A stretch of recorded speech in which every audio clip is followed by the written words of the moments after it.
Trash bin talk. Hello, everybody. My name is Raccoon Bro VA, and we are back for another episode of Trash Picks Talk. And let's go ahead and get right into this. Jonathan, take it away.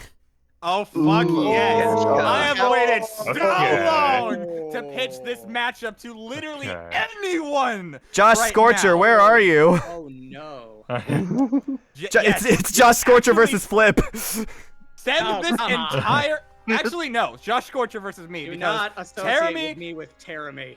I don't you even can know what it associate is. me with Terami anyway, because like Terami is one of if not my most wanted character to voice, because he's just the most fun motherfucker ever. But anyways, I am going to having him fighting Kefka Palazzo from Final Fantasy VI.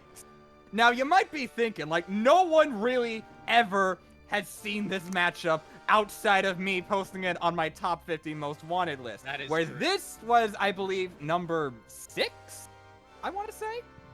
But either way, it was absolutely in the top 10. It was a single-digit number, and I know that much. But anyway, so you might be wondering what they have in common, and then you look on the surface, and it already works. Like, they were both originally very profound, like, honored characters, where, like, Kefka used to be, like, a high-ranking magic knight, and Terami was one of the 6 heroes, but then they eventually betrayed them and started, like, a massive empire that effectively controlled the entire world with the means of destroying it, the Gestalian Empire for Kefka, and the NOL for Terami, of course. And What? And so, like, on the surface, it already kind of works, especially with aspects of the fight dynamic that I'll be getting into in a bit. But then you go into what Kefka means as a villain symbolically. And like, so, the thing about Kefka that I think gets relatively underappreciated, or at least underspoken, is that the reason why he's such a memorable villain isn't because of what he does, but because of just how he's just always there as the signal for every tragic event that happens in Final Fantasy VI. From like Terra's Terra's brainwashing, Cyan's pretty much everything, Leo's death, the poisoning of Doma in general, and like it's always reminded by that iconic laugh. That it's just always there. Imagine the the voice actor trying to do that. Yes, just imagine. Just imagine that.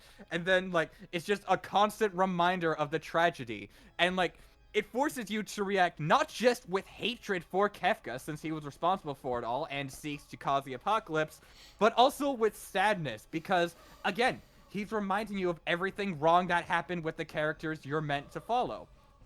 And then you look at Terami and realize, wait a fucking minute! That's literally the entire point of his existence! Like, holy shit, like, literally. Like, he feeds off of that shit. Your sadness, your hatred for him, your reactions to all the bad things that happens to Ragna's life, to Jin's life, to Bang's life, to Rachel's life, to everything that happens with Noelle. He literally feeds off of that shit to power himself. And so, like, this, in other words, to put this in a more simpler term, this is more like what Kefka represents symbolically to what Terami means literally. And that, to me, is so fucking awesome. So Kefka the idea versus Terami the man. Yeah, exactly. Like, yeah, and I just love how that's how you get the themes to connect with one another. And it's one of the reasons why I will forever champion. Themes are core themes, like just themes in general, are greater than connections. Amen. Cool. Yes, absolutely. Yeah. And as for the fight dynamic, now, there is admittedly, like, I can understand why people would be skeptical fight dynamic-wise, because you have Kefka who can fly versus Terami who, at most, has Ouroboros to, like, cling to walls and launch himself forward. So, like, it can be tricky.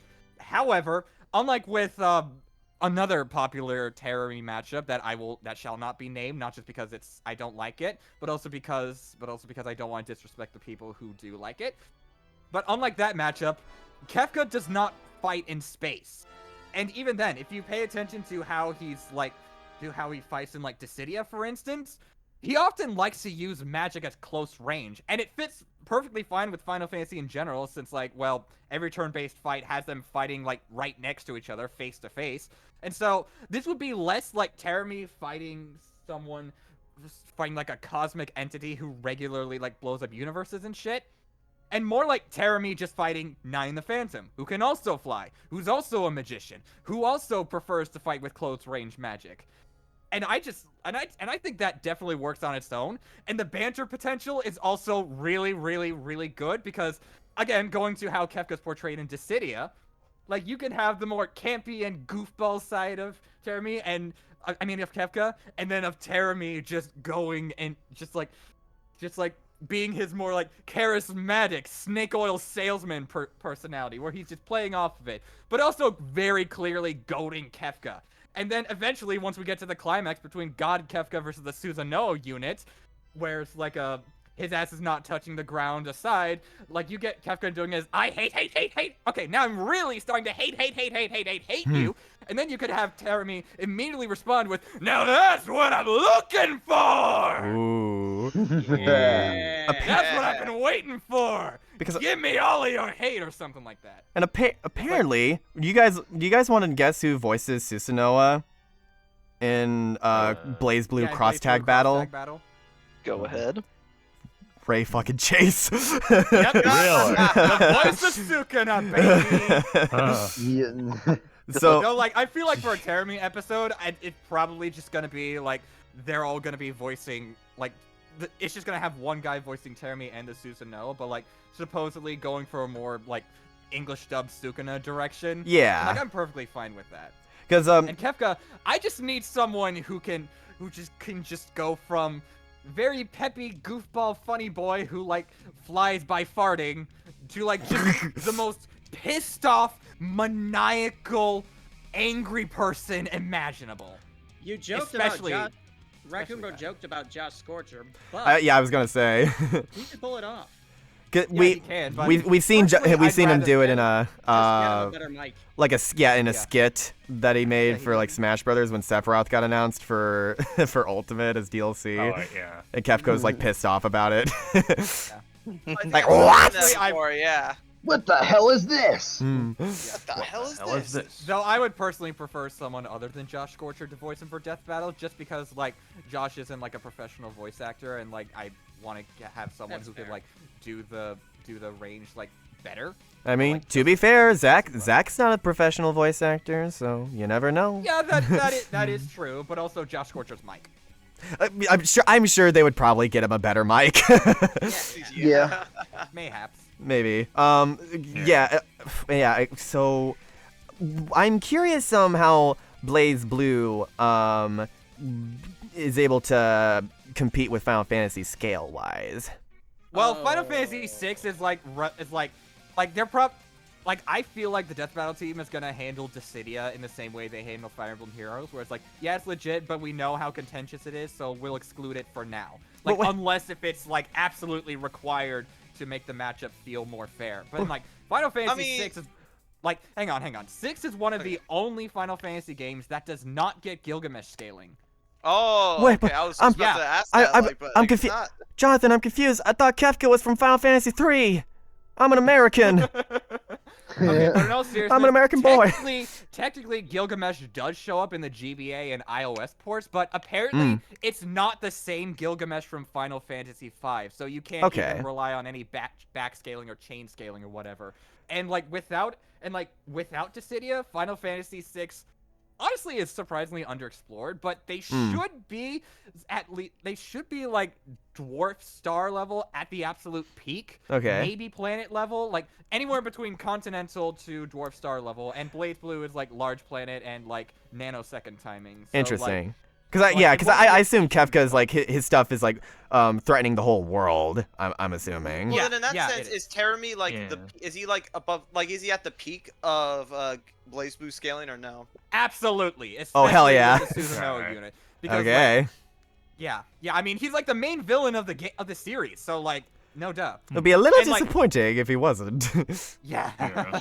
Yeah. like, imagine Sukuna if he wasn't the fraudulent one. Yeah, and like again, like some people might say, oh, BlazBlue's a fighting game series, so there'd just be a brawler, and yeah, it would be like magician versus brawler technically, but like again, not only is Terami like easily comparable to characters who are magicians that fight on their level, but also Terami with Ouroboros can do a lot of really cool stuff. So in a sense, you could push this as like a quantity versus quality type of fight dynamic as well. I see. Whereas like Kefka's pretty varied magic attacks versus Terami's Ouroboros. Like Okay. how he utilizes them.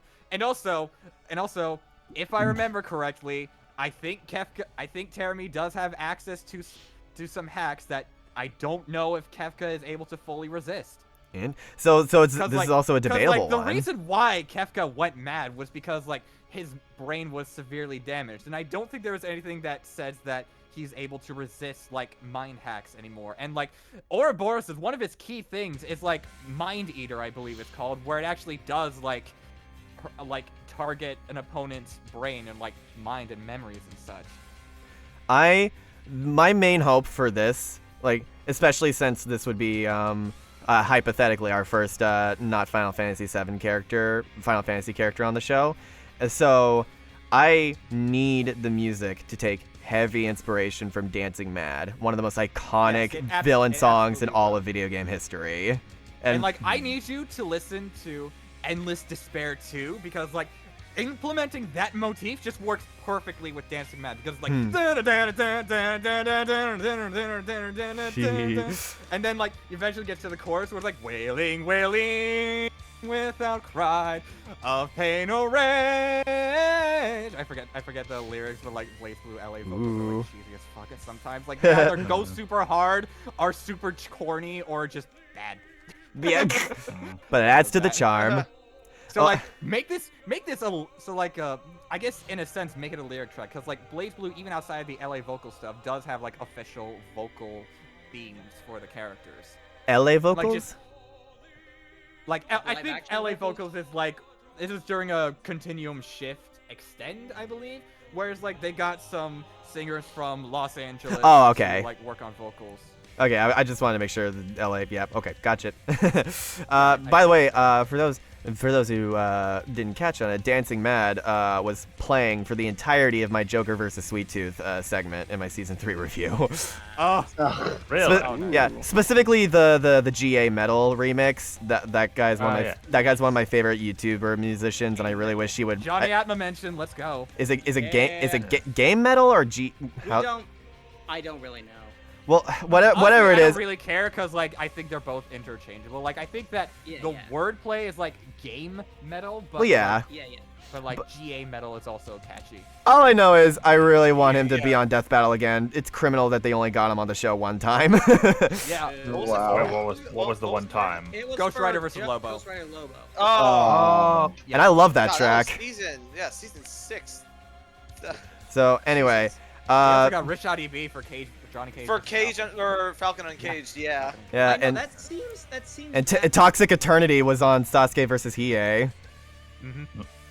Okay, so I think you were saying like sort of a brawler versus a sort of a magician. That's a cool dynamic that I can't really think of many other times we've explored that necessarily. And I hope that they play around with that, and like it doesn't get too bogged down by like visually the way these two are presented scale wise, because like from what you said, it sounds like they're pretty evenly matched when it comes to that, and it could come down to the way their powers work with like whoever wins. And so I like that this is could go either way kind of matchup, and this would be a great way to bring BlazBlue back on the show, because we've yet to get another BlazBlue character. Though I will say, while this is undeniably my favorite for both by like 1,000 millennia, at the same time, I can often give or take a good chunk of matchups for like Kefka and Terami. Like Kefka versus Loki is the classic, even though I don't like it as much as I used to. I still think it can be fun. And there's also Kefka versus Marks, which is interesting. And Terami has also got Michael Roa, which is pretty cool. I also think that I personally think Terami versus Akuma is pretty solid. like especially with like Raging Demon versus Hihiro Kane soul hacks, I think Cool. would be an interesting debate. Yeah, as long as we get Philip Sacramento back to go as hard with the voice performance as he did last time. Oh, but then he'll lose again, though. Yeah. Oh, yeah, that's But true. hey, Blade Blue W. That's enough. That's all I need. I'm sorry, little one. Death Bell throwing Philip Sacramento off the cliff again. God, he Yeah. needs It's like, a dub. I know you guys keep paying me, but it's starting to hurt. No, we need to throw a party whenever he wins an episode. Like we See, need to... well, I wanted to throw a party when Nicholas Andrew Louis finally won one, but that was the Danny Phantom episode. Oh, God. It really does depend on the episode, like how much you feel like celebrating. was it Gianni's first win, Shao Kahn? I think so. Yeah. It was. Yeah, it was. So yeah, That's unfair. yeah, there you go. And then he won again with Gojo, and then I believe yeah, Slayer was that was- after that. That was that felt a lot better though. Yeah, that's probably better. Went on a losing streak, then is starting a win streak. Hell Out of yeah. Vengeance, Yep. Let's go. Hopefully you can continue that with Columbo. But how would you like the death to play out? But yeah, we'll move on after this. But let's talk about hypothetical deaths as our final point of discussion for this. Okay, so for Kefka, I think it's just like I don't know exactly how you could make a cathartic, just like have Kefka like a completely like overwhelming Terumi to a point where Terumi is actually starting to struggle. We're like, oh, Kefka's gotta like lose the hatred, where it's like, fighting you has given me new feelings. Where Ooh. I don't even hate you anymore. And then during the speech, Terumi starts to slowly get drained of its power, since like he can't use Kefka's hatred to like power himself up anymore. And Oh, interesting. and then Kefka, Whoa. and then Kefka like just one shots him with the judgment light, whatever it's called, like light of judgment. It's like Like you've begun to bore me. That would be You've cool. begun- But it's also like, and you know what? You just the complete contrast, but the juxtaposition between how Kefka was acting at the beginning throughout the fight, and then like during his hatred for Terumi, just being completely juxtaposed by his just sheer and utter apathy once he realized that Terumi is no longer a threat to him. That would be really cool. I like that. Yeah. And for Terumi, it's gotta be through hacks. Whether it's Hihiro Kane's soul damage, because like then again, like he doesn't even need Hihiro Kane, because like one of Susanoo's like victory poses is literally just like taking, like just feeling his defeated opponent's soul and crushing it in his hand. So like that could go hard, but then it has to be like using Ouroboros to like hijack his mind, completely tormenting Kefka, as Terumi just like, as the Susanoo unit is just like laughing in his face, completely mocking him. You really thought your hatred was enough? I guess your hatred wasn't enough for me after all! And then crushes his soul. This power, it's like that of a god beneath me. Yeah, basically like that. Or but I with was more thinking natural like delivery. Harley Quinn versus Jinx, where like that idea of laughing, maniacal laughing. Yeah, Nah. honestly, that could also work. Where it's like he's using Ouroboros to like damage Kefka's mind, so that onto a point where all he's able to perceive is just Terumi's maniacal mocking laughter, and just starts to overwhelm him as after images of Terumi just like laughing at him are just playing through his head, and Kefka's starting to like suffer from the torment where it's like, no, please stop, this can't end like this. And then Terumi's like, yes it can, as he just completely crushes his soul. But then like camera wise, it's actually like the soul is like where like the camera pans out to where Kefka's torment is just what Terumi is seeing through Kefka's soul, and then he just crushes it in his hand. Cool. That'd be a fun ending. Yeah. I see this being a sprite-ish episode with like the way you talk about it. So Yeah. like calling back to Kefka's old school roots. Maybe having like fun overworld sprites where he looks a lot more blocky as a little visual reference. And then like I'm assuming Terumi would have like a transformation when he goes into Susanoo, right? Terumi can like transform at any time. So- Like, the way it happens is that he does need to have Hakumen right next to him, but like he can also just like summon, like bring Hakumen to him at will, like whenever he wants to. So yeah, you would probably, that would be a good way to bring in hand-drawn elements to make that transformation really pop. So Yeah. hell yeah, I like this one a lot. This feels like the kind of like Or maybe with the idea earlier where I said like now, or maybe like instead of like that's what I've been looking forward to because I hate you speech, it could be Terumi like pulling into Hakumen where it's like I've seen this before and I can't get enough of it. because he feeds off of hatred. That's cool. Yeah, absolutely. No, I see this as being like a Sephiroth versus Virgil type of finale where it's just like two like world enders going at it, and I think that would be a really fun way to end a potential year out, a year finale with so. Yes. Death Battle. I love how you said this was finale potential. God bless you. Death Battle, give this one a chance if you can. Yes, give it a chance. And Death Battle community, spread my agenda. Spread the good word of Jonathan Frostethin's ideas. You will love Terra versus Mila. You will love Tifa versus Jude more than any of Tifa's other opponents. You will love Ragna versus. Well, I mean, they kind of already love Ragna. They kind of already do like Ragna You versus will Mila. play more JRPGs. You will play more yes. Tales games. You will play the Tales of Exilia remaster on day 1 and never Consume stop JRPG playing products. it. Yes, sir. All right, Consume my products, teens. All right, Terumi versus Kefka. Real good shit. Thank you very Pretty much fun, for sharing it was that. pretty fun. Oh, and Now- just for the music, can you just have Dancing Mad playing throughout this in my entire explanation? Oh, Like, for this specific one, I'll have. Yes. All I right. feel like I was really into the zone for that. All right, and the jazz music comes back in now. All right, now we Funny go. enough, Hazuma's theme is also jazz. Anyway, back into the time for something. And now for something completely different. Okay, this is fun. Oh Birds versus my pea shooter. god. Yeah, yeah. Simple stuff. It's Red from Angry Birds versus the Pea Shooter from Plants vs. Zombies. The very just- very iconic mobile games. Yeah, that's pretty much what it is. Yeah. The basic connection is it's the basic starter characters from mobile games. Honestly, I'm not quite sure what to say for this. Oh, my God. It's okay.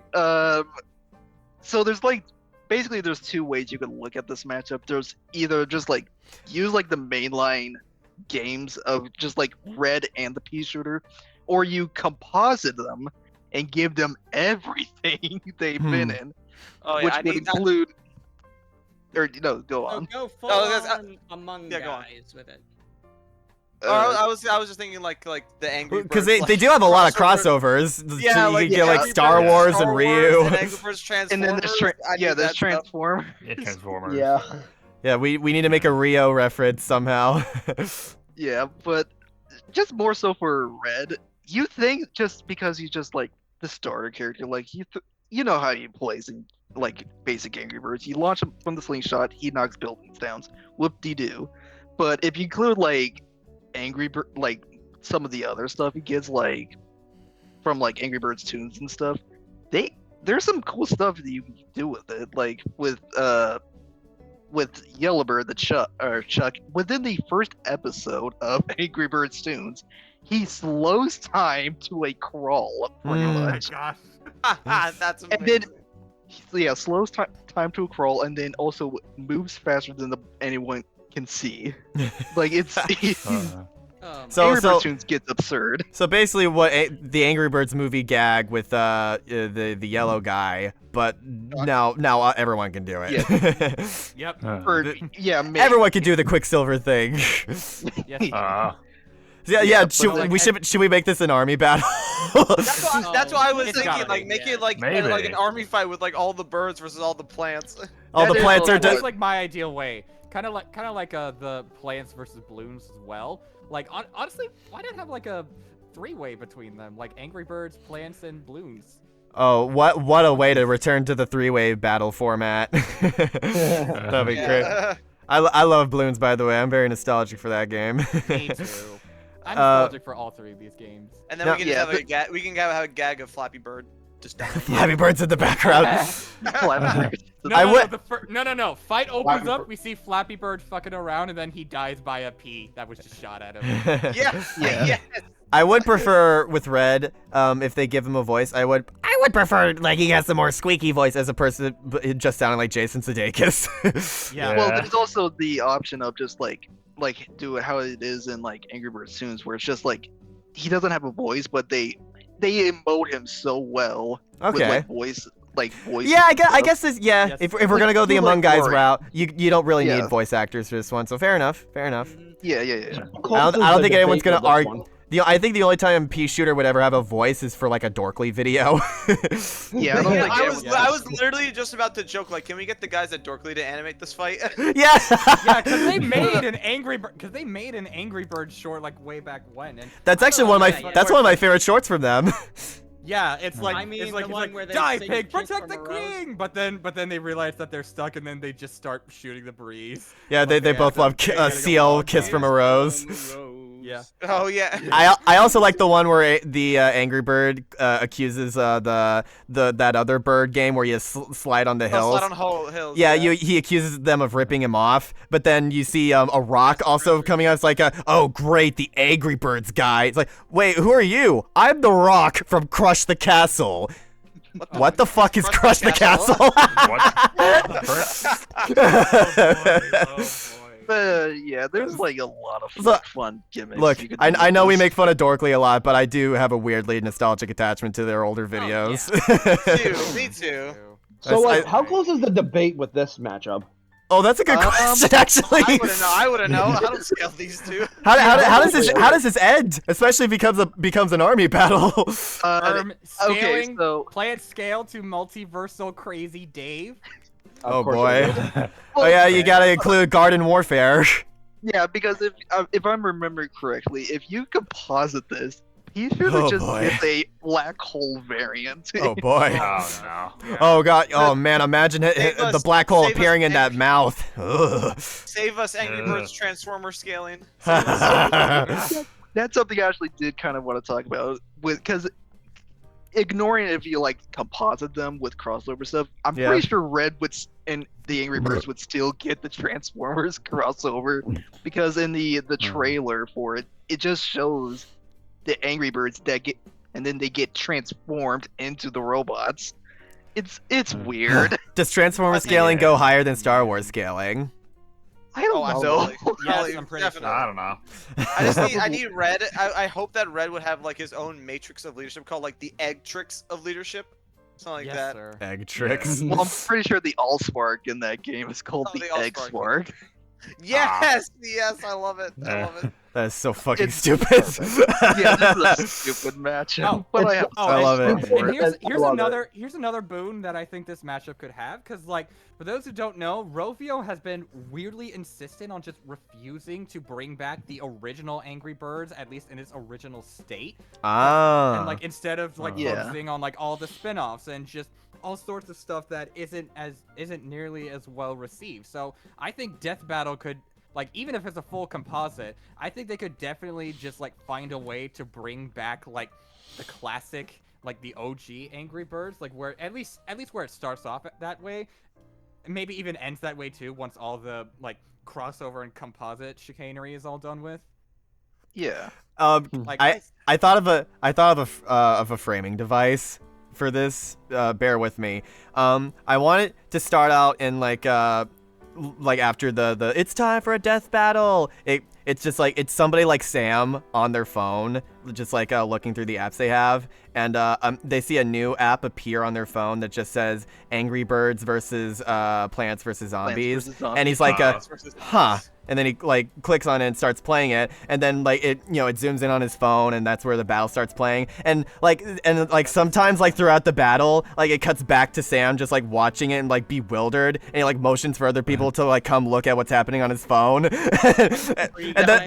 then And then by the end of it, you could just like have like I don't know, maybe his phone like explodes or something, or just like the winner shows up and Sam's like, yeah, I'm no thanks, and he deletes the app in the KO. Yeah. I actually really like that. That would be amazing. Also, animation-wise, honestly, I'm gonna be honest. I think hand-drawn would be the best way to do this. Well, because it's such simple designs. Yeah, just like have Luis do the animation. I think even having the whole sprite team on it, to like having that sort of Among Guys feel to it would be cool too. Yeah. Okay, so I just did a quick Google search, and apparently Angry Birds also has their own multiverse. It's called the Angryverse. Oh my god. No. Nice. So we got multiverse stuff going on here. Let's Unfortunately for Red, while he also has an infinite multiverse, multiversal? his universe was not able to reach the one above all. Let's fucking go. Also, Angry Birds does have Sonic scaling. Yeah, that is true. Oh, yeah. They Oh my actually God. did have like a crossover in Angry Birds Epic. They had. It's just a Sonic show up in crossover. it. Yeah, no, just treat this like Among Guys, and people will love it. Yeah, exactly. Oh my Yeah. god, yeah, Wasn't that scene in Among Us where they're just in space doing all this crazy shit. Yeah, I need that for this fight. Yeah, I think everybody agrees that's like the best shot of that one, where it's just like it's cutting to all the different Among Guys and Fall Guys like going around, like Pac-Man showing up, and he escapes into a TARDIS and like like that whole sequence is amazing. Like woo, and the planet being exploded. Yeah, if we get something on that level, just like as it gets crazier as the more it goes on, and please, Death Battle, if you do this, please do my live action bit idea. That would be so funny. That would, yeah, that's that would be, actually really yeah, funny. that Because needs like to happen. treating this like a joke episode would be the way to go, and like I think that would help with the tone, especially. Yeah. Well, man, I want to know if like there's ever been like a time like it's like a feat where like the Angry Birds like it's like a commercial where like someone's playing Angry Birds and they just jump out of the phone. I'd love that to be like a gag in the fight too. Oh yeah, I would not be surprised. I would not be surprised if that actually happened at one point. Yeah. Even if they had like some sort of McDonald's ad. I'm sure they've had McDonald's toys. Oh Yeah. yeah, Oh no, yeah, definitely. definitely. Yeah. Wow. Angry Birds was big back then, so I would not be surprised. Okay, so Like, we not ended as up. big as the powerhouse it is. Okay, so yeah, we ended up having a lot more to say about Red versus Pea Shooter than we initially thought. That's So Yeah. funny. Yep. that's why I love doing this show, you guys. These matchups are always more than meets the eye. Yeah. Alright, I it- it's got a- Say all there's a what I Transformers matchup following this. No. Oh, dang. Damn it. Don't worry. Eric, It will- why it will must you come- fail me so often? But no, it's because Red is a Transformer. Don't worry. All The right. Transformers. Anyway, matchup. wait, I don't even want to talk. Oh. I don't even want to talk. Okay. I don't even want to talk about my matchup Oh. anymore. Fuck you guys. No, I'm just kidding. This is mine. Ghostbusters versus Beetlejuice. Well, that seems like fun. I got sold on this one by that Werewolf track, like Shake Loose. I forget what it's called, but it is one of my favorite commission tracks that he's done, and it does such a good job of like making me visually think about the potential of this one. It is like peak crossover material. I'm talking Hulk versus Godzilla season 2 levels of storytelling. Just like having it open up with the Ghostbusters, like they got called to go to a house that's haunted, and it seems normal at first, but then one of them like finds a piece of paper on the ground that says Beetlejuice, and they all accidentally say it 3 times in a row, and then he shows up and like starts wreaking havoc. Showtime.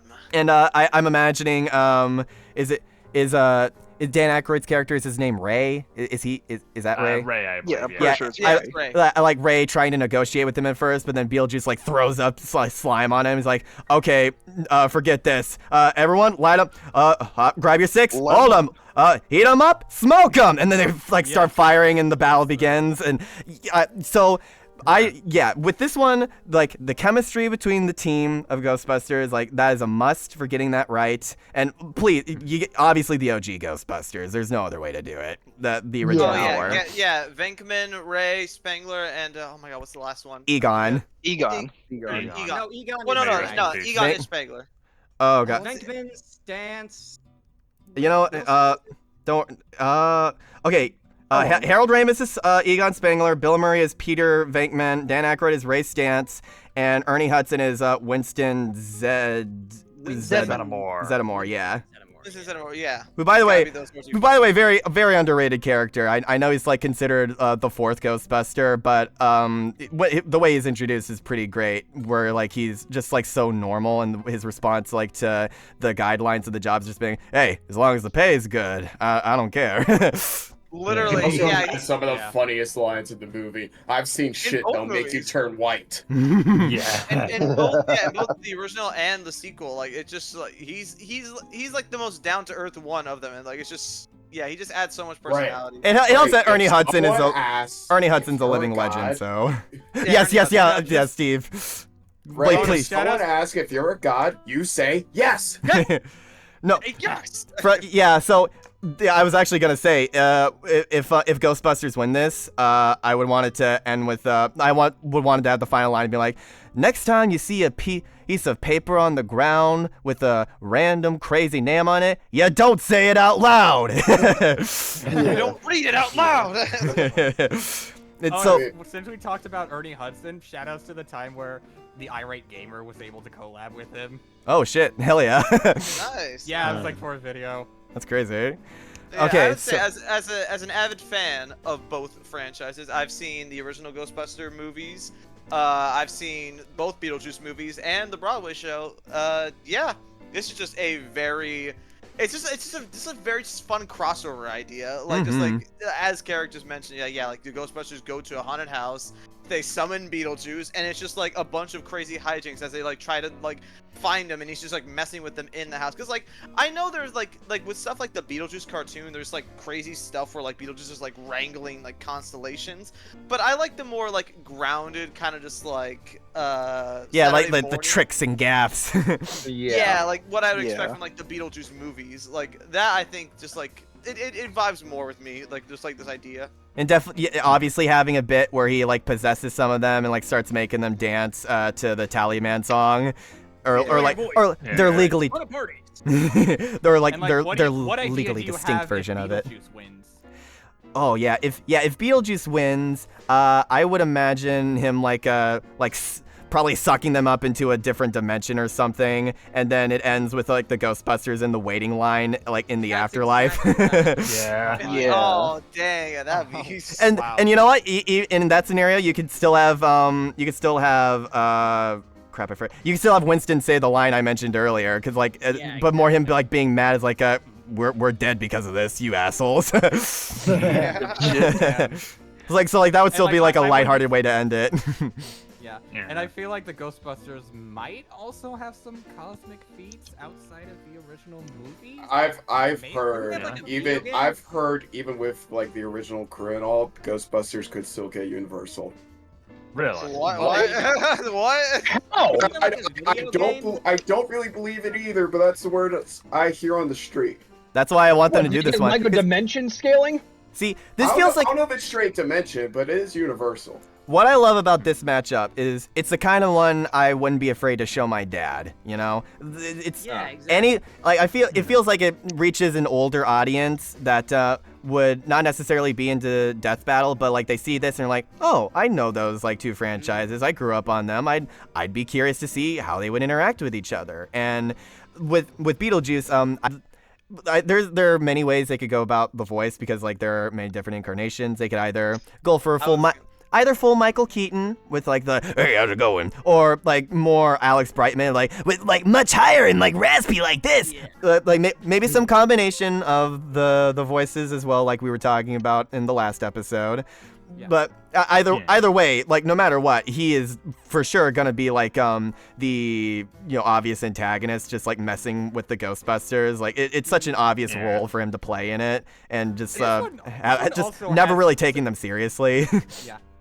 This one also Yeah. has like some like surprising ties with like my family specifically, because like my parents' first date was with the original Ghostbusters movie. Oh hell yeah! And like one of my Nice. sisters and like one of my brothers' wife is like a huge fan of Beetlejuice and like horror in general. So like this is an episode that I would probably show at least her. Like my parents is up in the air because like I don't know if like my mom at least would vibe with Beetlejuice because like she's very sensitive to like scary things. Mm-hmm. But like definitely I could show this to my family if it's done well. Ideally, I would want it to have a similar look to Rick versus the Doctor when it comes to the designs and stuff. Because Yeah. I'm not sure if they can do that like realistically, but if they can, I would really appreciate that. And just like it would like also allow them to play around with the environment as well, like having a part where Beetlejuice transforms the arena into like a giant merry-go-round that they like have to start fighting on as well.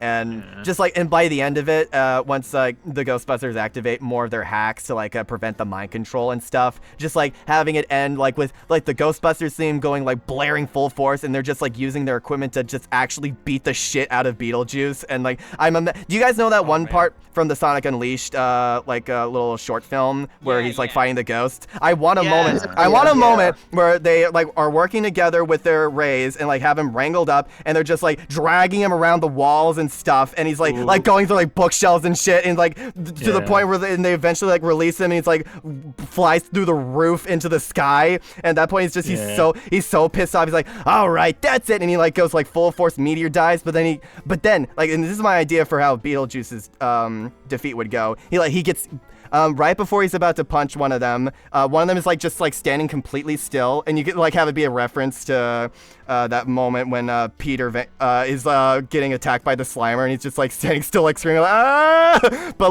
But this time he's doing it on purpose, like to set him up, because then they like catch him again, and he's like frozen in the middle of the air, and they use that time to be like okay, well, like maybe he tries to use his powers. He's like, what the hell happened to my powers? And Peter's like, your powers have just been revoked. Now, Egon! And Egon throws the trap underneath Beetlejuice and activates it. And then, like, Beetlejuice, like, tries to fight his way out of it, but can't, like, get out of the vortex. And by then, it's like, tries to swim out of it. Yeah, and, like, even having, like, have his nails, like, on the floor, like, dragging across it. It's like, and his final words being like, I'll get you, Ghostbusters!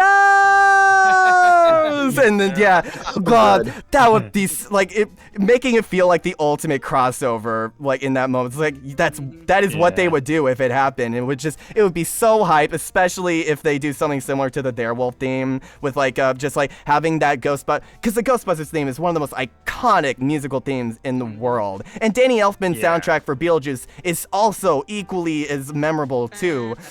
Like integrating the two of those together and just like making like the Tim Burton vibes need to go hard here, and they need to like play around with like the crazy designs, because you also need to have a part where Beetlejuice like is just like, I don't feel like fighting, and just like he summons a bunch of zombies or whatever to like do the fighting for him, to like have so we could have like some ground combat between the Ghostbusters. And and just eventually Beetlejuice like getting pissed, like, all right, fine, I'll do it myself, and like, and then possession happens, and they're strategizing ways to get around it, and man, I really wish they would do this. I know people have said Beetlejuice versus the Mask, like giving the Mask a run back, but there's just something special about this one, like when it comes to the storytelling potential and the banter, and there's a 4v1 is so unique, and like I can't think of another time that they would do it and it would like make sense like from a dynamic perspective. And just Ghostbusters versus Beetlejuice is honestly like in my top 10 most wanted matchups now. I really dig this one.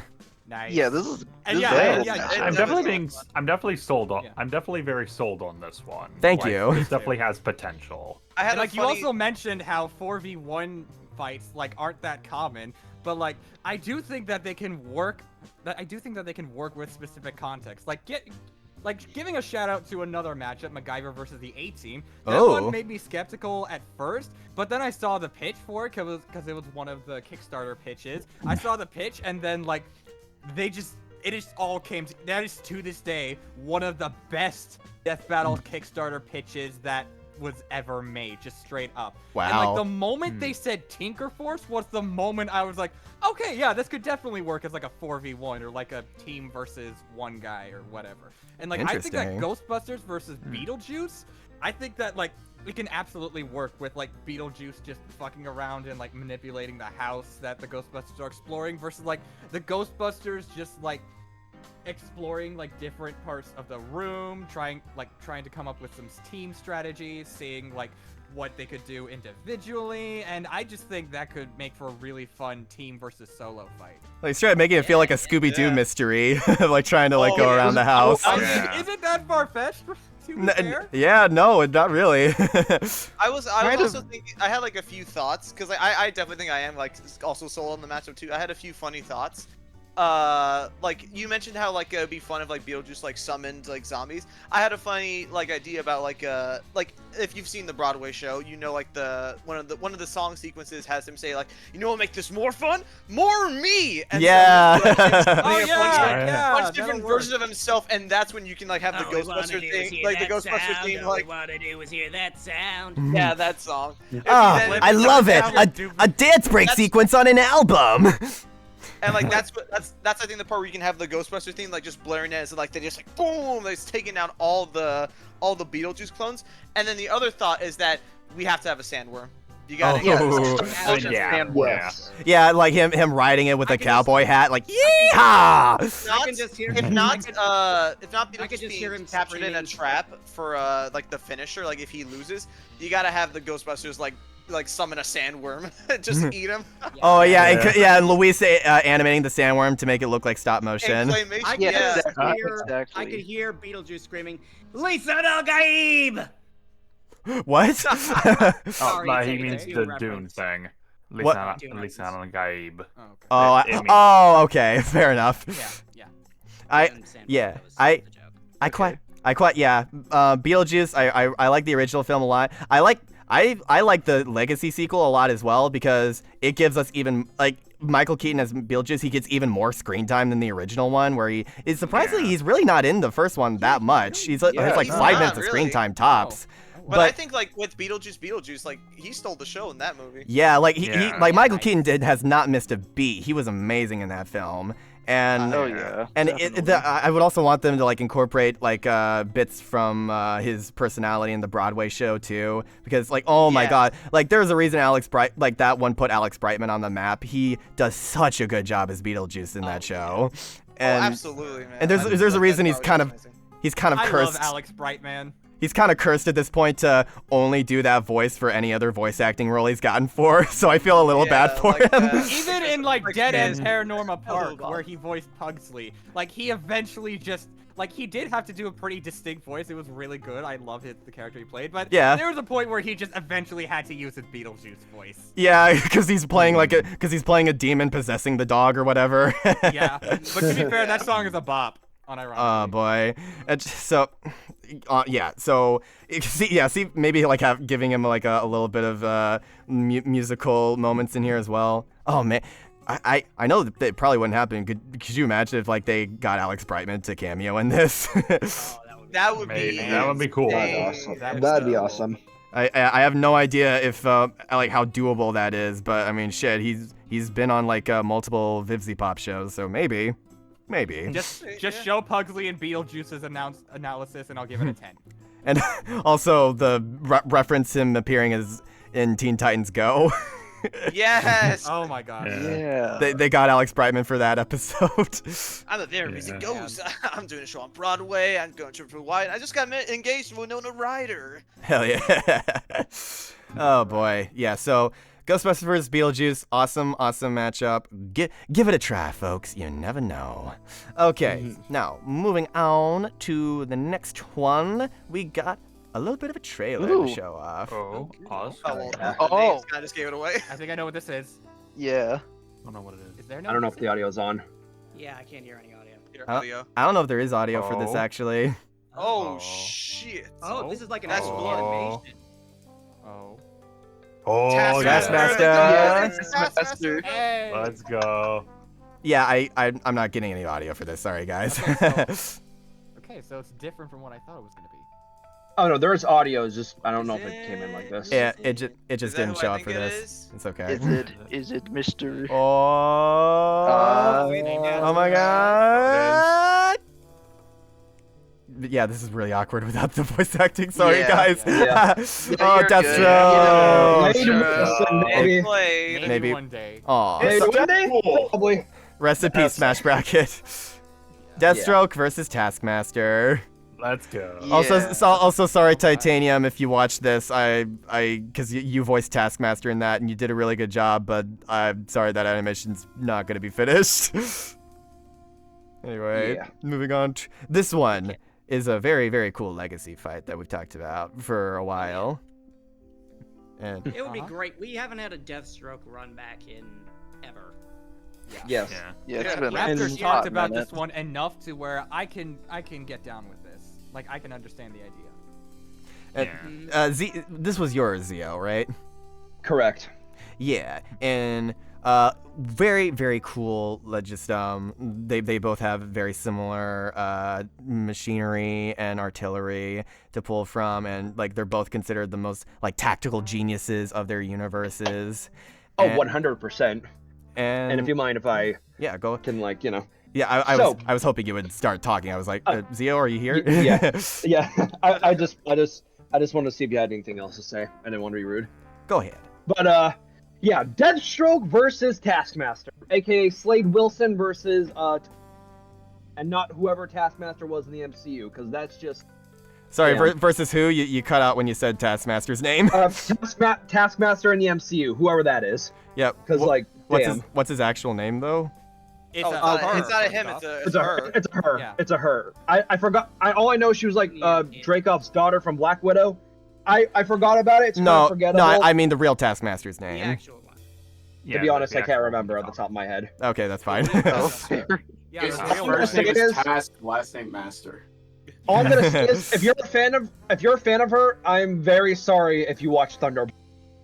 Oh yeah, that was. Yeah. Okay. Yeah. Okay. Spoilers for Thunderbolts, but I find it hilarious how they had that character in like all the promotional material and even in scenes that happened later in the movie. But it was all a lie. It's fiction. It never happened. Yes. The crazy is They really everyone. dropped the ball with that movie. I like that movie. I just think the way they handled that character was weird. No, everyone Elena and Red accurately Guardian predicted hard that carried that Taskmaster film. would die in Everybody that hated movie. that Taskmaster. But so anyway, this matchup, I think this is one of the most. I feel like this would be one of the best Marvel or DC fights, not just compared with like just with how universe respected they are, but like how these guys would actually interact with like characters. 'Cause think about it, Slade and Tony, so similar in a comparison. Like for example, Slade Wilson, he was raised in the either military and was tested for experiment, just like Captain America. Only this time it worked, only for it to backfire and then literally turn him into one of the deadliest mercenaries. To soon later, that would affect his family, morally of his son. Because one day, Slade's son gets kidnapped and his son lost the ability to speak, which his wife blamed him for that happening. So really, you could feel the somewhat type of responsibility with Slade. That's why he's like very cruel, but is very like somewhat understanding when you see him more throughout. I say like other shows. I can't say Teen Titan because he was a mess. You definitely can't say Judas Contract. Damn. No. Mm. As for Taskmaster, he was raised in S.H.I.E.L.D. You see, not in S.H.I.E.L.D. He was raised with the rare ability to copy photos. And one day, he was, as a S.H.I.E.L.D. agent, he was rescuing this science person. Yeah, that's the word for it. No. And then the guys, for some reason, injects him with... I say Zeo, you're cutting out a lot. Yeah. A little Shit. bit. Not again. Okay, but basically, Taskmaster, he gets injected by some random dude that he was supposed to save, and injects him with I can't say the word because, like, it's a mustache man group super soldier serum. You can say it. No, Zeo, you can say it. I don't care. Nazis. Okay. He basically gets a Nazi version of the super soldier serum. I'm not basically censoring my channel. Don't Basically step gets around a- him. We're not going to unalive anybody. Okay, good.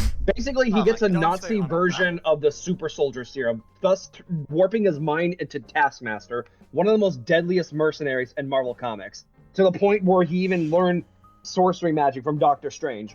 Like that one point when he said, "Domain expansion! Gun!" And just shoots them. 5 more seconds of that, my hands would have exploded. Wow.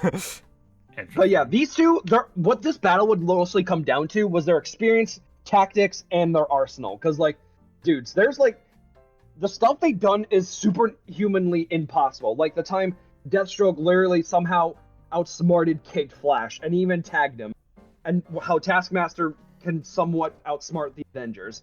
Like, it's just stupidly, inhumanly impossible. But it works.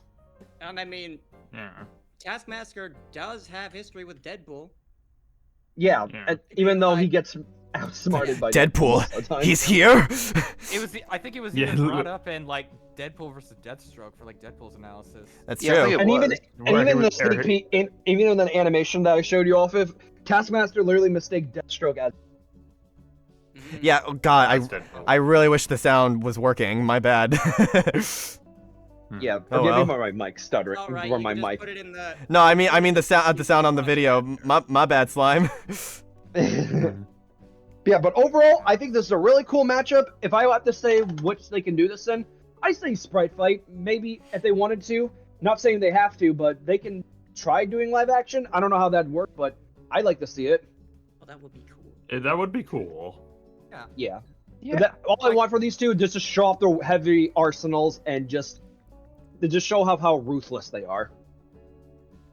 Like I remember like Maximilian dude when he did that Marvel vs. Capcom Assist Me series, where he actually had a pretty good looking Taskmaster costume, even if it was like for Taskmaster's like alt. Oh yeah. Like it was not the regular version. It still looked like pretty solid, like all things considered. And so like just imagine like if it was in live action, so like just imagine what exactly what a more professional team could do. Mm-hmm. Yeah. Yeah. My immediate first thought is like have ItzMeMD do it in live action because they've had the experience doing Deathstroke. Yeah. Sorry. Who did you say, Jonathan? ItzMeMD? Maximilian dude. Ah, yes. He's like the big fighting game YouTuber guy. That's a very cool guy. Taskmaster. This would be a very good sort of redemption episode for him, I think, because of how not well represented he's been in media outside of comics. And that's the thing. Taskmaster is a cool character. They just somehow dropped the ball with him, and most of everything he's in, like the MCU, that one Marvel Avengers game. And even somehow got a brief cameo in Spider-Man, and we just never explain ever again. The Spider-Man game. That Marvel versus Capcom and fucking Lego are unironically like the best non-comic book versions of Taskmaster. Also, sort of the cartoons, sort of. By the way, Oni Plays had a really funny bit when they were playing that Avengers game because they're fighting on the bridge and Taskmaster is fighting Black Widow and he has like a MacGuffin and Black Widow says like, "Damn it, give that back!" And Zach said something like, "That's my inhaler. I need that. Give it back. Those are my pills." It goes to show like how not seriously he's been taken for a long time. Yeah. Oh boy. And they would finally be able to show that this guy is an actual badass, or at least in comics. Yep. Yeah. Very true. But yeah, Tony Masters, seriously, they need to represent him better than whatever the MCU did it as. And also, like, give Deathstroke, like, improve his reputation a little bit as well, because he's been sort of like, he's been sort of on that level of Hal Jordan, where it's like he cannot escape the allegations. Yeah. Yeah, I was gonna say, I didn't want to say anything earlier, but like, yeah, no, I do not consider Deathstroke at all sympathetic, because like, the stuff that you might think of in Teen Titans, like the original Teen Titans cartoon, comics is way worse. Like, actually, like, he's actually like. Oh man, I'll be impressed. I'll be impressed if like they go there. Don't worry. I'll be impressed if they go there in the actual analysis, like writing. If they go there. Yeah, Deathstroke is that. He's not a good guy. Let's just say he's I love that video. It's like, oh my god, they put you in the kids show. I mean, essentially, yeah. I think, as much as I hate to say it, like, that kind of stuff surrounding Deathstroke is kind of one of the reasons why I don't really like this matchup. Because I just don't really like imagining Deathstroke being cool, because I don't like that stuff. That stuff is actually uncomfortable. But also because, like, it's kind of like you mentioned, like, the domain expansion gun thing for Taskmaster.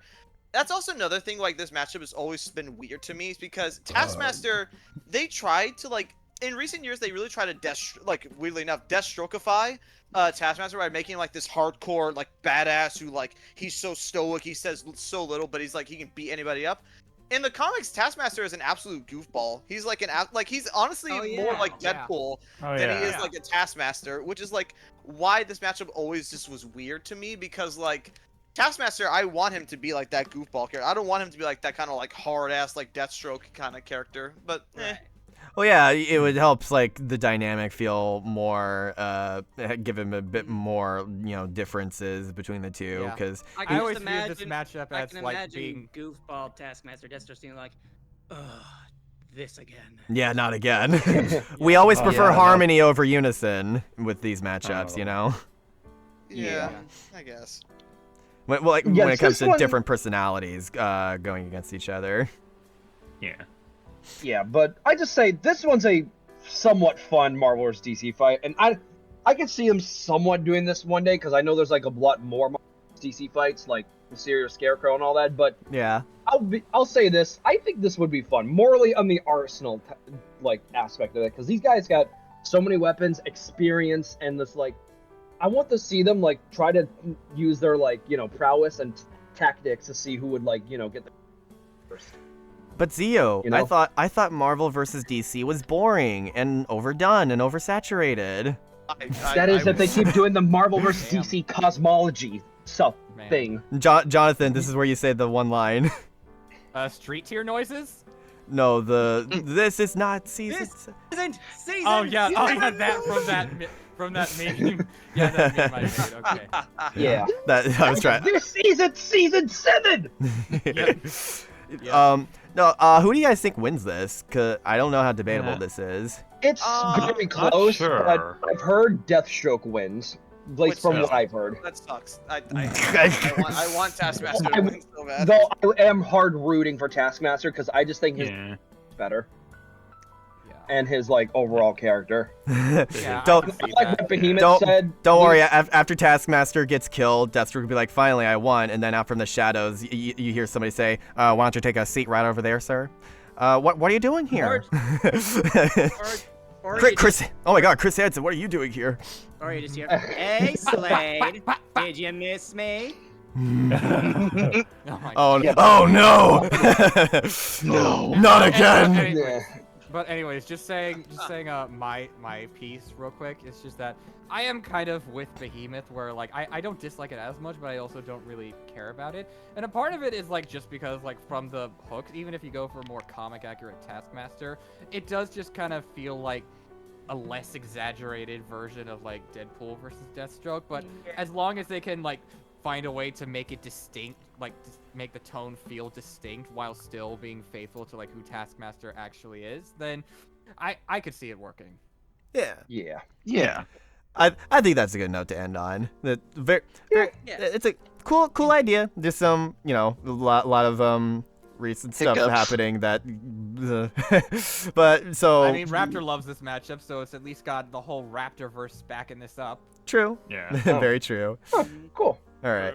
Well, if you thought the Raptorverse was powerful, you won't find an audience more powerful than the fan bases of these two motherfuckers. I'm scared. What the heck? Steve? Whose idea was this? Oh, Flip, take a wild guess whose idea this was. Steve, what did you do? I created peak, what can I say? Well, Oh my God. You should, in a sense, chaos. Oh my God! Chaos. I am actually. I'm literally. You can't. I know that the viewer can't see me, but I am holding my hands to my head in the disbelief pose. Oh, the guy with the wide eye, fisheye lens, and his mouth is gigantic. Yes, I'm doing that. I'm literally doing that right now. I am. No, Jonathan, look at chat. Oh, the Shazam one. I'm so confuzzled right now. So, well, I have to cook a little bit. So we all know Naruto's story, but the main thing, let's focus on a specific thing about Naruto. How he's from a family, his dad was the 4th Hokage. his dad died, and the village fucking hated Naruto. Unjustly, but they fucking hated him. However, through hard work, through being a good person and saving the village's ass countless amounts of times, he earned the respect of everyone in the village and became Hokage. After, of course, being part of Team 7, which was a 3-man squad. We all know Naruto. But what about this wrestler motherfucker called Roman Reigns? He debuted in WWE in a 3-man group known as The Shield. And one of the members of The Shield betrayed him, caused a breakup. WWE were then pushing Roman. You're going to be the face of our company and everyone will love you. This man got so much hate from the fans because they did not accept him at all. Everyone hated Roman Reigns.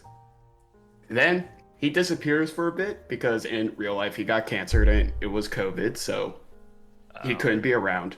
But then he comes back a bit more evil, a bit more heelish. Ooh. And he gains the respect of the fans by being a bad guy. He's a villain in his best run with this company, eventually giving himself the title of the head of the table, our tribal chief, claiming he is the best in his long family tree, the Anawai family, which includes Dwayne "The Rock" Johnson, by the way. He and The Rock are cousins. Yes. Really? Oh. Yeah, no, really. Oh my god. Oh yeah, you can say him back here in the family tree. Yeah. Oh no, the background. I made this background, by the way. That background image is just his family tree. It is fucking huge. Yeah. It's so funny because like I have like 2 friends who are like big WWE fans. So like hearing this in comparison to Naruto is hilarious. You gotta let me cook a bit. You gotta let me cook a little bit. I know. Letting you cook. I'm letting you cook. But it's just the main thing. They were both rejected, but then were embraced, going about it very differently. Naruto, of course, being a good guy, and Roman being a bad guy. His run at the top when he was WWE champion for, what was it, 1,000 fucking days, 4 years? It's considered one of the greatest championship runs of all fucking time.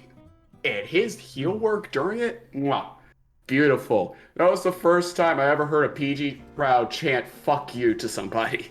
Oh, by the way, to give it an exact number, his reign lasted 1,316 days. Jeebus. That is the longest reign since the 80s. Really? Wow. Yeah, it's the 4th longest world title reign in WWE history. Yeah, and the longest reign since 1988. Yes. Oh. It's so wow. So, how exactly would this fight go? Well, obviously, WWE Universal in 5D scaling. That's just commonplace. Common sense, really. Yeah, common Very sense. common. Common sense. Totally accepted. Don't fact check me on that.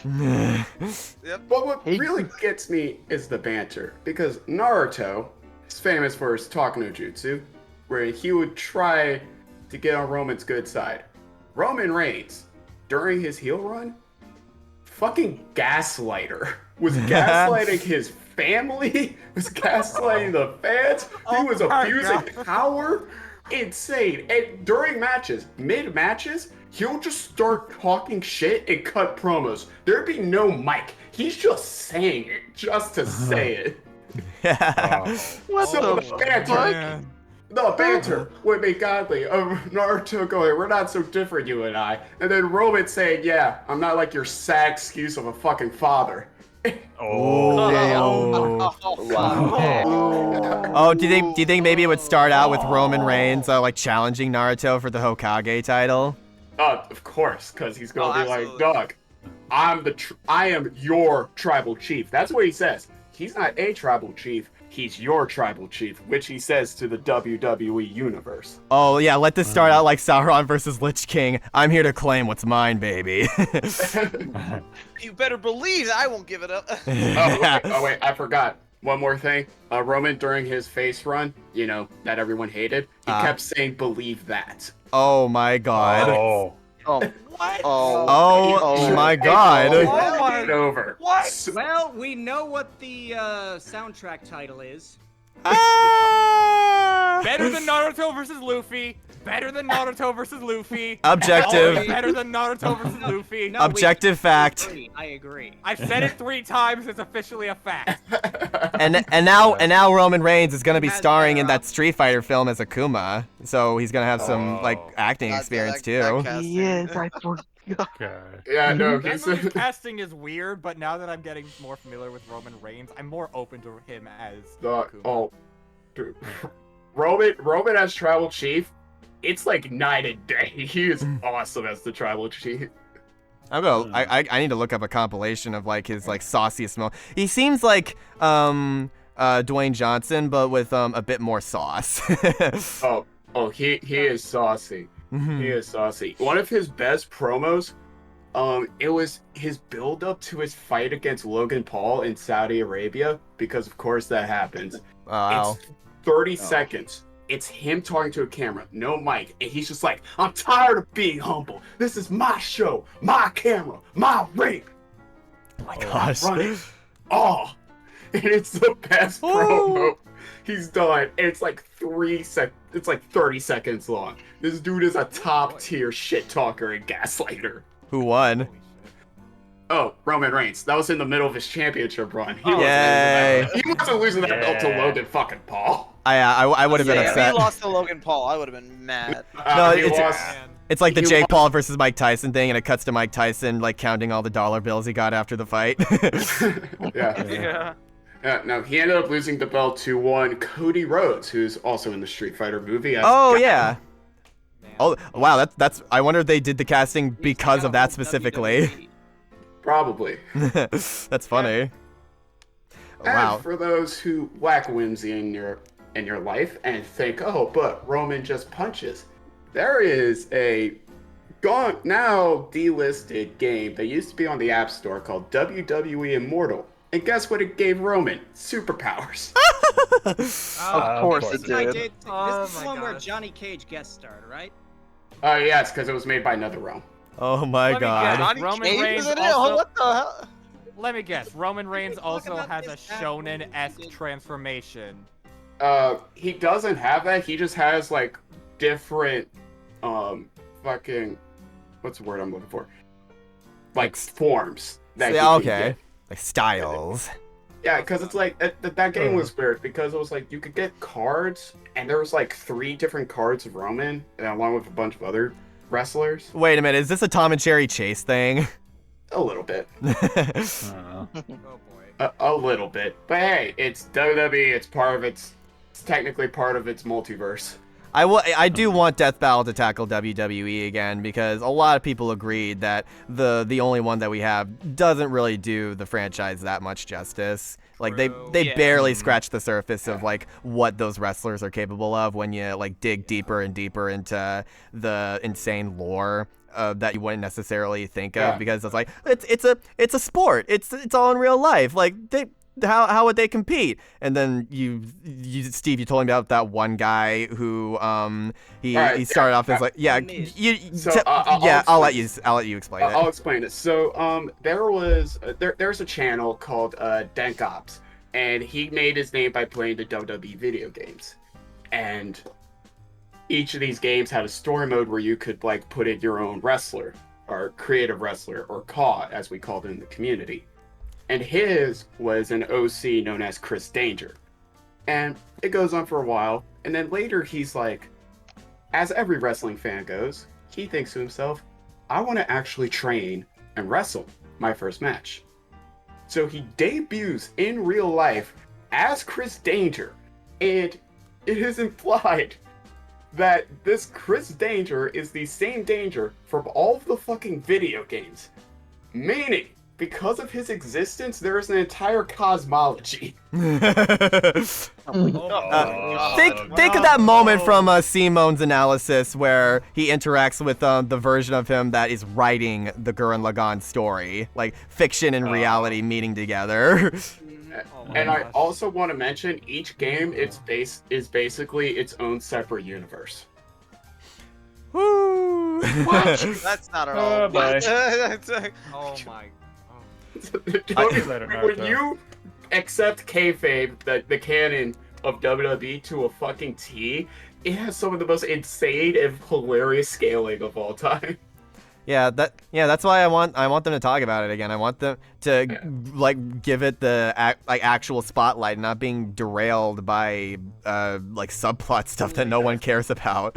And if anyone's actually curious, while Roman is very strong, he's still not the strongest in the verse. I think that's still Prime Undertaker, but makes sense. Roman should still be on a similar level. So does Roman beat Naruto? I mean, if you buy Universal Naruto, the fight's a lot closer. But if you buy 5D WWE, well. Oh my god. Yeah. Wait. Back up. Universal Naruto? Since when? There are some arguments for it. Yeah, there are arguments for it. Probably not strong. That poor little banana man fucker. Banana Not cat gonna man. lie, I think you broke my brain. That's what I'm here to do. That's what I'm here to do. I'm tired, boss man. But I'd still take this over Naruto versus Luffy. Here. Unironically, this matchup explores a lot of what I want in Naruto, and a lot of what I want explored with Roman. And I just think the banter, especially the hero versus villain dynamic, that will just naturally happen with these two would make it a very fun episode to watch. Oh yeah. They would have to use his actual like Hokage design and not original sprites, because that would be really weird. Yeah, it would have to be his Hokage design. Fuck it, let Steve run Death Battle for a bit so that we can actually get a 2v2 with Naruto and Luffy versus Vice and Roman Reigns. Well, shit, you know what? With Hulk versus Godzilla, we had the precedence of like they're cool with getting guest researchers. Get Steve as a guest researcher for WWE. Yes! Yeah, honestly. Fuck yeah. Let's go. Akuma, who's been a researcher, he knows a lot of WWE. He's way more knowledgeable than me. But do it for the clout though. I'll do it for the culture. Do it for the content. Oh boy. Yeah, because I gotta convince these motherfuckers because they don't believe it. And Akuma's even told them, it's like WWE gets insane. And they don't buy it for a fucking second. So they need to learn. This has a Brandon Yates track, right? Yes, this does. Really? Recently it got a Brandon Yates track. Yeah, I think it recently got a Brandon Yates track. It's called Acknowledge Me. Oh, because Acknowledge Me. Because Roman's line that he says as the tribal chief every time he goes to a new city, he's like, Cleveland, acknowledge me. He wants you to acknowledge him as the tribal chief. That's awesome. He has been seeking acknowledgement since he got into WWE, and now he's telling you, you will acknowledge me. Shout out to Arnie MGX for commissioning that track, by the way. Shout out, you're a legend. It's nice to know that we, no matter how crazy our ideas are, there's always someone out there who's like-minded. Hell yeah. So, how would you think of how would both of the deaths play out, hypothetically, depending on who wins? I feel like it should be just in classic wrestling fashion. It should be your finisher, your strongest move. So Roman, it would be a super finisher of the Superman punch plus spear combo. And for Naruto, I guess it'd be him just going crazy with Barrier mode. Just absolutely beating the fuck out of Roman. Maybe a giant ass Rasengan, just for the culture. Will we do this like a sprite battle? I mean, I feel like you could do it. You could do a lot, like different mediums for this. Like sprites anything are could work. 3D because Roman's got obviously because of the 2K games, Roman's got a shit ton of models. And I don't know if they would use that model of Naruto in Fortnite, or if they want to make it more accurate, giving him his Hokage design. In that case, sprites. Yeah, making this feel like an All Might versus Mike guy, sort of like playing around with the frame rate, I think would be fun too. Oh yeah, absolutely. I just think there is a hell of a lot of potential with this. And again, WWE, like the people gotta know how crazy it gets. I like the idea of just like one combatant having these like fast like ninja skills and all these weapons, and another one just like pulling like these like normal ass wrestling moves on him, just like slamming him on the ground and stuff. But since it's animation, like giving it an extra flavor of causing craters in the ground or shockwaves that go out that can be seen from space. There is so much you can do with this matchup.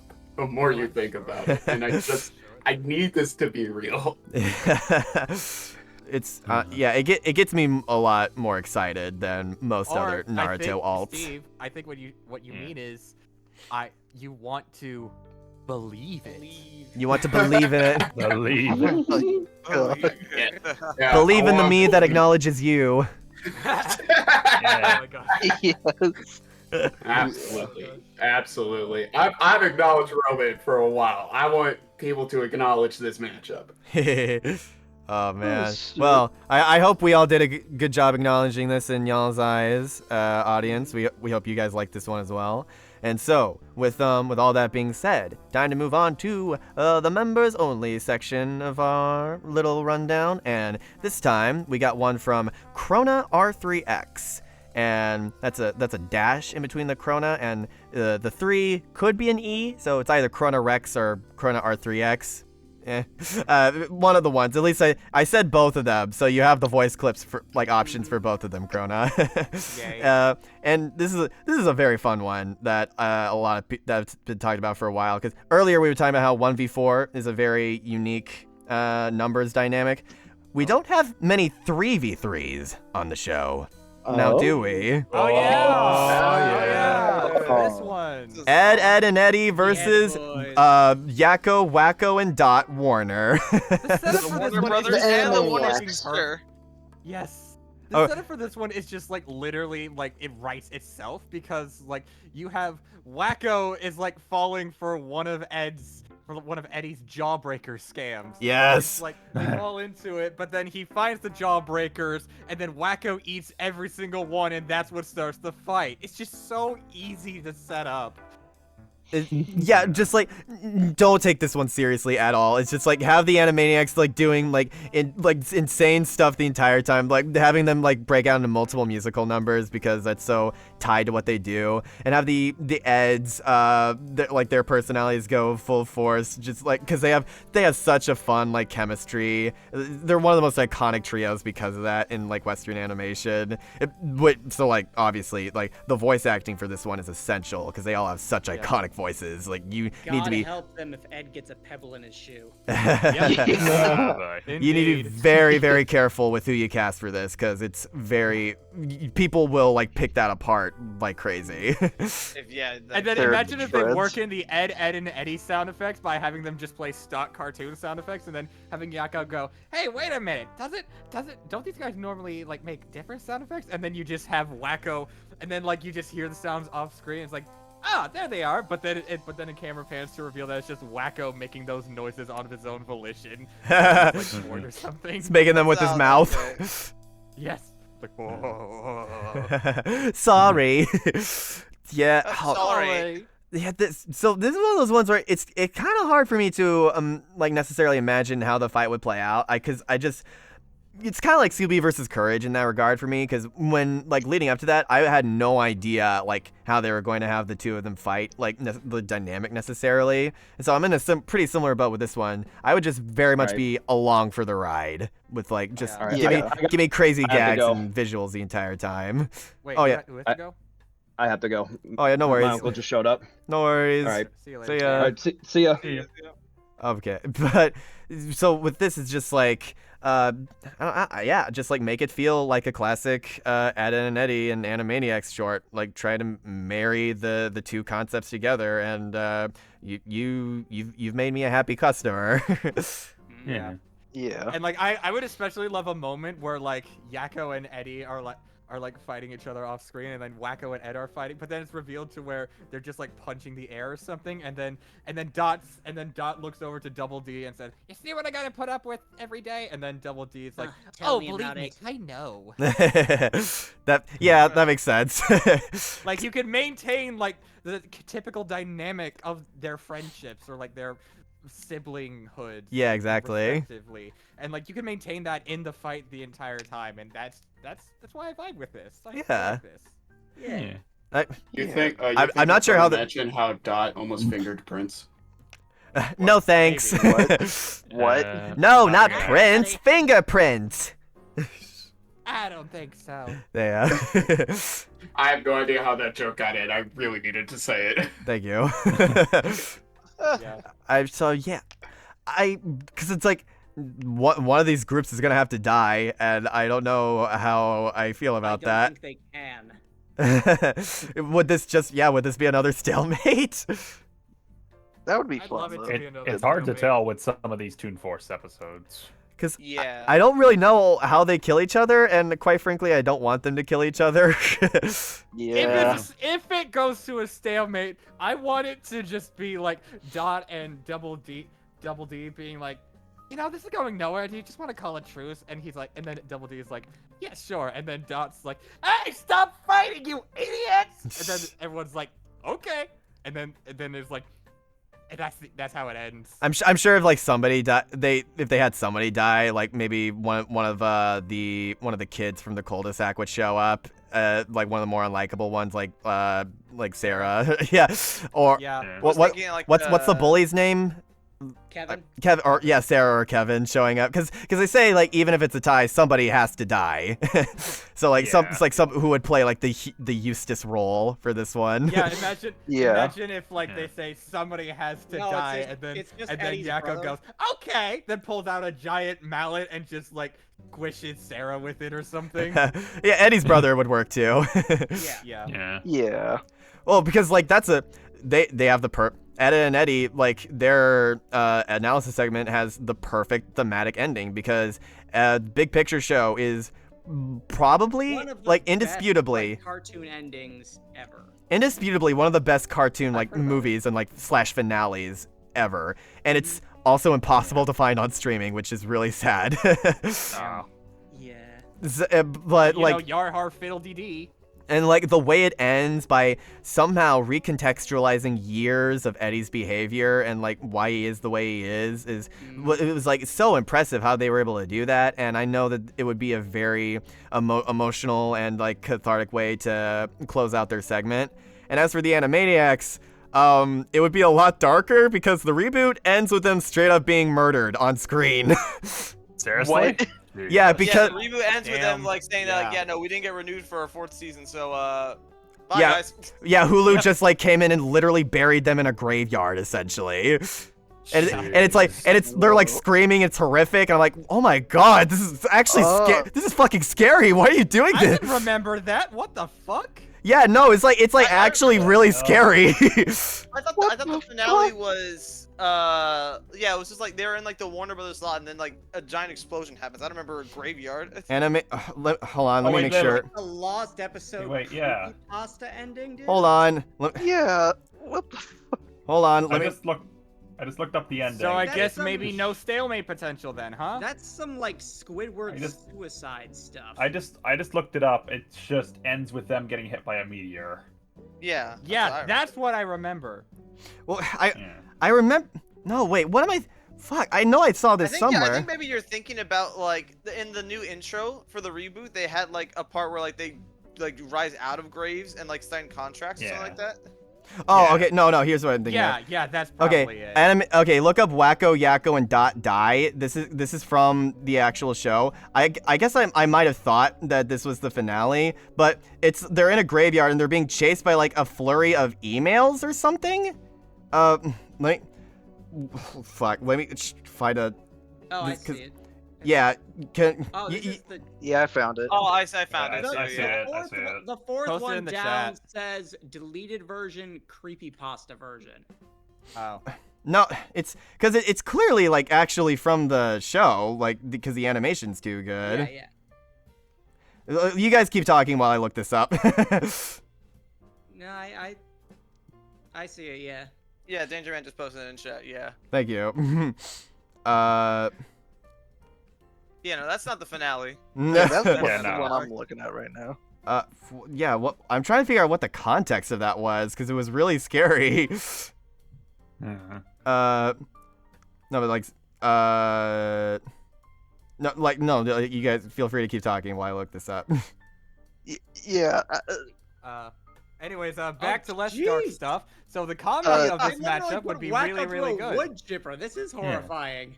Oh yeah, yeah. Okay, here we go. It's from an episode called Please Submit, and the premise is they're attempting to sign on to a suggestion page until a pop-up shows they need to sign in the email, but they ignore it, and then the pop-up comes to life and annoys them until finally they give in and put their email in. But then multiple blue envelopes of the spam attack come and chase them into a graveyard. It spam shreds Wacko, runs Dot over with a car, and buries Yakko alive.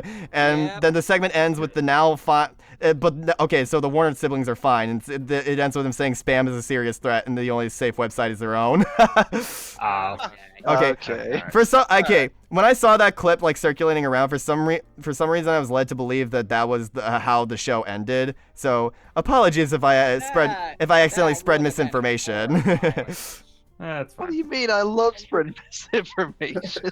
Like, yeah, I don't misinform, but I the just people lie. who buried the Warner siblings. Like, what? It does still end with This them. It does still end with a meteor killing them all. So it's not that much better. I'm going to be honest. All I'm hearing is Hulu upscale. Nah. Scale, love it. Poor Phil. Also, the fan track, really good in my opinion. Oh, the Triple Trouble. Yates track, so good. Yeah. Yeah. I love the Ace track. It was really good. All right. Okay. I'm really glad we got that figured out. I would have not been able to sleep at night. Yeah. Oh my gosh. You can remember which way the Warders were brutally murdered. When I look up Triple Trouble, the first thing that comes up is Friday Night Funkin' versus Sonic.exe song. Yeah, that sounds. Yeah, Like, yeah, that I would not be surprised. Oh well. Mario's Madness was better. Whoopsie. Hey, man, guys. Okay, there we go. Oh, that's cute. It's got dollar signs on the film reel, and you see the Warner Brothers logo. Yeah. Got some of the Jawbreakers, I think. That's adorable. Yeah, the Jawbreaker, the Warner Bros. Logo. Yeah. Do Yeah. you that's think cool, if that's this cool. does go to stalemate, it ends with them selling Jawbreakers together? Yes, sir. Maybe. Oh, Yeah. Oh, yeah. One of the Jawbreakers they sell is defective, and it has horrifying effects on whoever buys it from them. You'll die 30 buys years it? from now, from old age. It's like, And the, lead it's like that poisoning. candy But from 30 Jimmy years into the Neutron. future. It sends them flying in the air like a Willy Wonka candy. Yeah. It's Or it's like the candy from that one Jimmy Neutron episode where people get so addicted to it that Jimmy's forced to create a version where it shocks you every time you start to enjoy the taste. lol. Oh, dang. I guess one gag they could do is one of them replaced a Jawbreaker with a balloon because they're I wasn't sure how to make it big enough, so I just painted a balloon like a Jawbreaker. And that's the cartoon logic. It sends them flying in the air. All right, yeah. Ed Eddie versus Animaniacs, very very silly one. If I'm not sure if they could do this hand drawn because there are too many characters in it. Yeah. That would be very Yeah, complicated. Yeah. So I'm fine with doing sprite-ish. As much as Luis is a god when it comes to this shit, no, please. The most complicated shot from that episode was the 9 lives popping out of Tom, and because there were so many different versions of Tom that he had to draw with different numbers on them. And that was also why he said for that one show, was come on, you apes! Some people were it would have been funny if there was an army of Toms behind Tom when he said that, but then Lewis was I would have had to draw every single Tom frame by frame for for a single 3-second joke. No. Yeah, no. no, I do not blame him. Man, I do yeah. not blame him. So yeah, Not even Moro could do something like that, even after Bowser versus Eggman. Because remember that the storyboards originally had a fight sequence with the Koopalings, but Moro was like, "Yeah, I can't do this. This is yeah, fuck that. Yeah, no. Yeah. Oh, that's Back on like old tweets he said about Bowser versus Eggman, and he mentioned that like that first shot of like the armies flying at each other, that almost crashed Adobe Anime for him. Holy shit. Oh. It's Damn. honestly, yeah, without, because if the Koopalings were there, it kind of would have made it seem a little weird that of Bowser not having any reaction to them being taken out of commission, and then when Bowser Jr. gets hit, he's like, "Oh, that's my son, you jerk." So it makes sense. I love my kids, but I don't equally care about all of them. Yeah, there's a reason he's called Bowser Jr., guys. Yeah, obviously. And also, no hard-boiled heavies to play off of the Koopalings would be imbalanced dynamic-wise. Right, exactly. Yeah. Anyways. All right, yeah, just plenty of gags for this. Like, give us like crazy shit of like them grabbing the moon and eating it like a chip. Like that over the hedge scene. Or just like I was thinking it over one of their heads like a plate. What? Oh man, that would be that would be great. Okay, so thank you very much, Krona, for this matchup suggestion. I'm very much into it. Like, this is a really good like gags based episode to do, and one that isn't necessarily Looney Tunes or Disney characters. And I grew up on Ed, Edd n Eddy, and I've got more of an appreciation for Animaniacs as I grew up as well. So I would be very, very hyped to see this. So. Me too. Yeah. Oh yeah. Yeah. All right. Good one. Alrighty, and with all that being said, I had a lot of fun with these matchups. I hope you guys had fun with it too. Thank you all so much for joining us, and be sure to join us for the next Trash Picks Talk. Take care. Bye-bye. See you later. Acknowledge me. Bye. Bye.